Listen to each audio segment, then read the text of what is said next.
वो जो इनको बुलाकर सुनते हैं, वो जो मुख्यमंत्री हमको अहमदाबाद में बैठकर सुनते हैं, वो प्रधानमंत्री बनते हैं। सुनाने के लिए हम जिंदा रह गए, सुनने के लिए तुम जिंदा रह गए। एक बात तो खाली, इस बात को बजा, यही मेरी मातृभूमि, यही मेरा देश हो, प्रार्थना है जय जय। आधे जो पागल होते हैं वो कवि होते हैं, वो जो इनको बुलाकर सुनते हैं।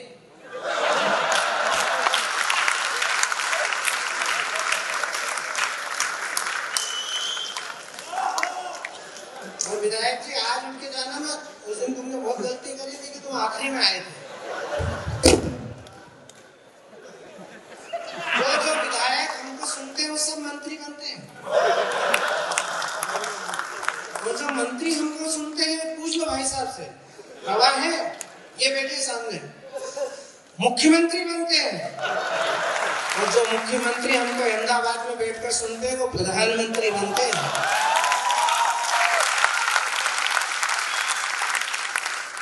इसलिए जो लोग टिकट की अपेक्षा लेके चक्कर काट रहे हो रायपुर, बिलासपुर, छत्तीसगढ़, तो वो भी जरा ध्यान से कविता सुनना, तो सबकी किस्मत खुलने वाली है। आइए मैं यात्रा शुरू करता हूँ। आइए हम माँ की वंदना से इस काव्य यात्रा को शुरू करते हैं। मुझे अच्छा लगा छत्तीसगढ़ी प्रदेश का जो गीत हमने सुना, जिसमें छत्तीसगढ़ी महातारी की वंदना की। जो बेटे अपने माता पिता की वंदना करते हैं, ईश्वर उनके रास्ते अपने आप साफ करते चले जाते हैं। मैं आपके मुख्यमंत्री और मेरे प्रिय अरुण भाई को ये दो पंक्तियां भेंट कर रहा हूं, तोमर जी आपको। और अगली पंक्ति में जितने हमारे सरकार के प्रतिनिधि बैठे हैं, हमारे मंगल नसीम बड़े कवि हैं, उन्होंने दो पंक्तियां लिखी कि क्या सीरत क्या सूरत है, माँ ममता की मूरत है, पांव छुए और काम हुआ, अम्मा एक मुहूर्त है। पिछले दिनों हमारे छत्तीसगढ़ की दो काव्य प्रतिभाओं का अवसान हुआ, बड़ा नुकसान हुआ छत्तीसगढ़ का। एक हमारे भाई पद्मश्री सुरेंद्र दुबे चले गए, उसके बाद हिंदी हास्य के धमतरी के बहुत बड़े कवि आदरणीय सुरजीत नवदीप प्रयाण कर गए। एक बार दोनों के श्रद्धांजलि के लिए ताली बजाकर हम उनका पुण्य स्मरण कर रहे हैं। मैं इस छत्तीसगढ़ में मुकुंद कौशल की उंगली पकड़ कर आया था।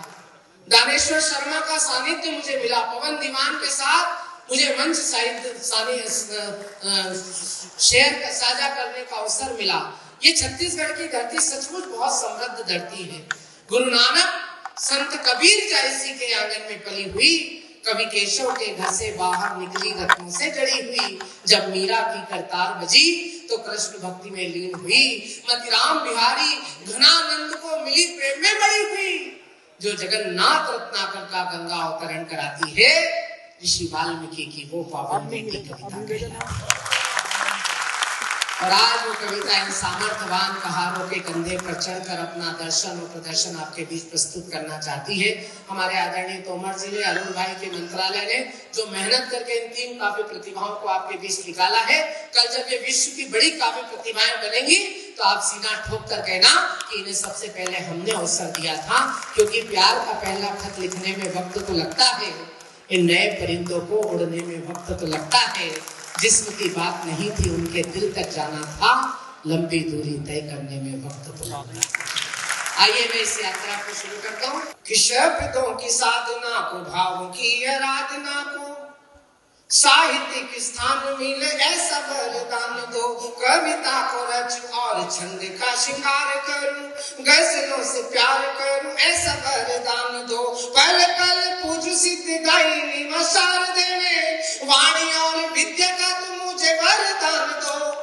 और गीत लिखूं मान सम्मान स्वाभिमान के हो, देश अभिमान के हो, ऐसा वरदान दो। गीत लिखूं मान सम्मान स्वाभिमान के हो। और जो कवि प्रतिभागी यहाँ बैठे हैं, आप पुरस्कृत हुए हो ना हुए हो, बड़ी बात यह है कि आपने इस प्रतियोगिता में भाग लिया। और मेरी ये जो तीनों बेटियां जीत कर आई हैं, इन्हें एक जिम्मेदारी दे रहा हूँ। 38 वर्षों की काव्य साधना का जो संकल्प मैं जी रहा हूँ, उस संकल्प को गाने की कोशिश कर रहा हूँ। बहुत दिनों के बाद मेरे अंदर के तेवर को गाने वाला निलंबन मुझे मंचों पर मिला है। मैं ये छंद से समर्पित कर रहा हूँ कि वीणा वादिनी हमारी प्रार्थना यही है बस, कि हाथ में उठाई है कलम माता शारदे तो सौगंधे तुम्हारी है कि फर्ज भी निभाएंगे। प्रियसी के रूप पे हम कोई गीत ना लिखेंगे, लेकिन पीड़ितों के क्रंदनों को हम गाएंगे। और राज करने वाले राज करे सत्ताधीश यहाँ, हर मौसम में उन्हें हम दर्पण दिखाएंगे। और चोलियों पे गीत लिखे फिल्म वाले गीतकार, हम तो मातृभूमि के सम्मान गीत गाएंगे।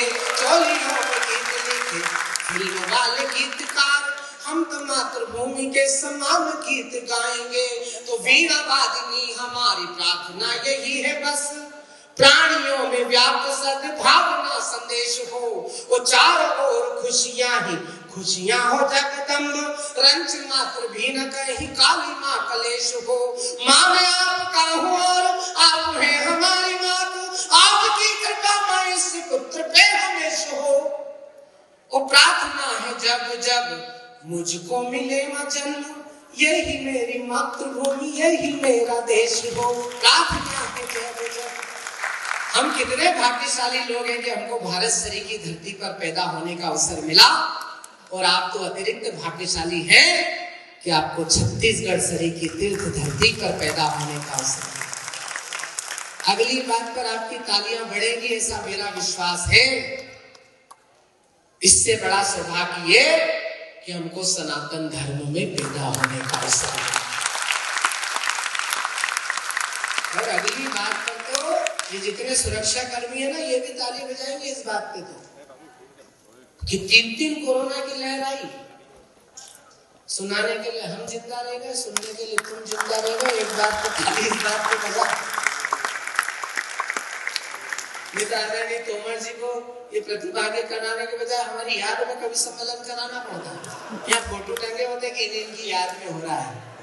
ये हमारे पे परमपिता परमात्मा की कृपा है। आइए इन तीनों काव्य प्रतिभाओं से इस यात्रा को शुरू करते हैं। हम तो बहुत आर्थिक रूप से व्यवसायिकता के बहुत घोर रसातल में डूबे हुए लोग हैं। ये बात अलग है कि अपने मिशन को प्रोफेशन बनाया है हमने, कभी कविता से समझौता नहीं किया।